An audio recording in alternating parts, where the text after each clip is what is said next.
Mars, c'est un nom qui résonne. On pense tout de suite à la puissance, à la force, à la planète rouge. Il y a une énergie brute, presque guerrière qui s'en dégage. Mais et si cette image n'était en fait qu'une toute petite partie de la vérité? Si le véritable sens de Mars était bien plus profond, bien plus surprenant? Oui, on l'associe presque toujours au conflit, au dur romain de la guerre. Mais est-ce que c'est vraiment tout? Et si au lieu de nous pousser à la bataille contre les autres, l'énergie de Mars nous invitait plutôt à une profonde transformation intérieure? C'est justement ce qu'on va explorer ensemble. Bon, pour bien commencer, revenons aux sources, à ce qu'on connaît le mieux. D'où vient cette image de puissance, d'action qui colle à la peau de Mars? Pour ça, un petit détour par la mythologie s'impose. En fait, Mars n'est pas sorti de nulle part. Il hérite de toute une lignée de divinités. Chez les Romains, bien sûr, c'est le dieu de la guerre, mais il est aussi un protecteur de la cité. Son cousin grec, Arès, incarne l'affrontement, oui, mais aussi le courage et l'art de la décision. Et bien avant eux, chez les Étrusques, Laurent était le maître de la stratégie. On voit bien que l'héritage, ce n'est pas juste la violence brute, c'est surtout la force maîtrisée, le discernement et l'action juste. D'accord, ça, c'est pour la mythologie. Mais ce n'est que la surface. C'est quand on plonge dans le code de la langue hébraïque que les choses deviennent vraiment fascinantes. C'est là qu'on découvre une dimension cachée de Mars.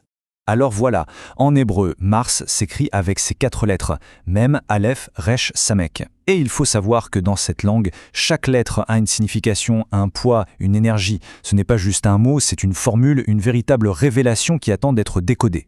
Et le premier indice, il est numérique. En Gematria, un système où chaque lettre a une valeur, la somme des lettres de Mars donne 301. Et croyez-moi, dans cette tradition, les nombres ne sont jamais, au grand jamais, une coïncidence. Ce 301, c'est une clé. Et cette clé ouvre 2 portes incroyables. Parce que 301, c'est aussi la valeur de 2 autres concepts hébreux qui n'ont à première vue rien à voir. D'un côté, on a Esh, le feu. Attention, pas le feu qui détruit tout, mais le feu qui purifie, qui transforme la matière. Et de l'autre, on a Dvar Ameler, qui veut dire la parole du roi. Ça symbolise l'ordre divin, la volonté suprême. D'un coup, Mars n'est plus seulement le dieu de la guerre, il est lié à une force de purification et à une loi supérieure. Et cette idée de parole du roi nous place face à un choix fondamental, à un dilemme qui est au cœur même de l'énergie de Mars. Est-ce qu'on suit cet ordre divin ou est-ce qu'on s'y oppose? On a un exemple parfait de ça dans l'histoire de la reine Vashti. En refusant d'obéir à l'ordre du roi, elle incarne cette rébellion, ce refus de la parole du roi. C'est l'illustration parfaite du conflit que Mars met en lumière, le choix entre l'alignement et la rupture. Mais l'histoire ne s'arrête pas là, loin de là. Le message ne se trouve pas que dans la valeur numérique.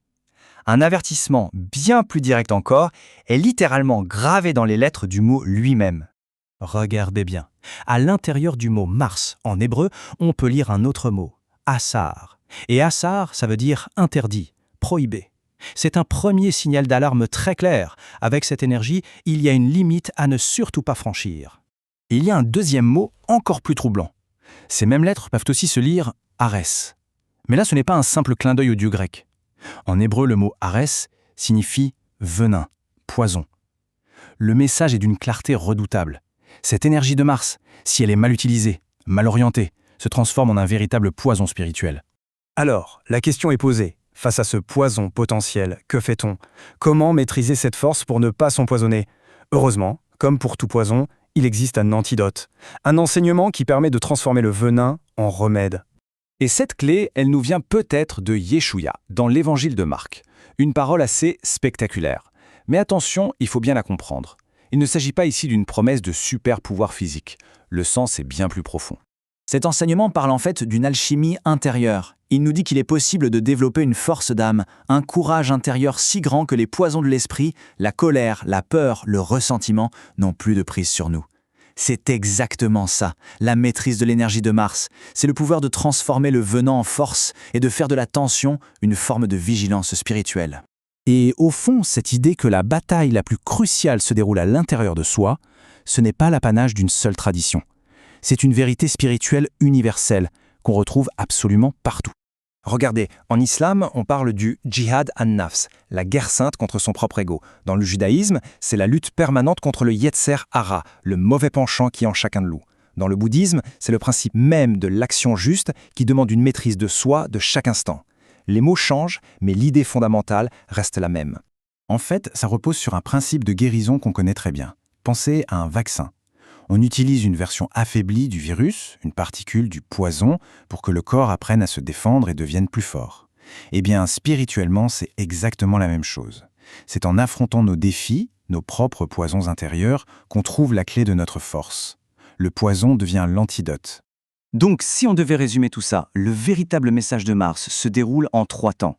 D'abord, 1. Affronter, ne pas fuir, regarder ses conflits intérieurs en face. Ensuite, 2. Purifier, agir avec une intention claire, non pas par réaction, par colère ou par peur. Et enfin 3. Transformer, utiliser toute cette énergie intense, non pas pour détruire, mais pour construire, pour s'élever. Au final, on comprend que Mars n'est pas une force extérieure qui nous menace. C'est plutôt une invitation. Une invitation à se poser la question. En ce moment, quelle est ma véritable bataille intérieure? Comment puis-je utiliser cette énergie pour en faire une victoire spirituelle? Parce que la plus grande des victoires, ce n'est pas de vaincre les autres, c'est de se maîtriser et de s'élever soi-même.